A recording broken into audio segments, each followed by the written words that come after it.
Франция астанасы Парижде кезекті жазғы аптап ыстық орнап, Эйфель мұнарасы мен Лувр мұражайын қоса алғанда қаланың басты көрікті жерлерін жабуға мәжбүр етті. Мамыр айынан бергі елдегі 3-ші аптап ыстыққа байланысты екі нысанда қызметкерлер мен келушілерді ыстықтан қорғау үшін демалыс күндері сағат 16:00-де жабылатынын хабарлады. Сондай-ақ Орсе мұражайы да сәрсенбіге дейін сағат 17:00-ден бастап жабық болады. Метео Франс мәліметінше сенбі күні Францияның солтүстік батысындағы 24 департаментте ыстық ауа райының қызыл деңгейі жарияланған.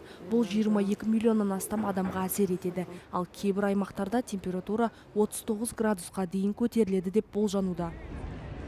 Париж мэрі Эммануэль Грегуар аптап ыстыққа байланысты шұғыл шаралар қабылдады. Қалада бассейндердің жұмыс уақыты ұзартылып, салқындату және ауыз су бекеттері ашылады. Бұл уақытта батыс Еуропаны кезекті аптап ыстық жайлап тұр. Испанияда 12 адамның өмірін қиған орман өртіне 40 градустан асқан ыстықтан электр желісінің үзілуі себеп болуы мүмкін деген болжам бар.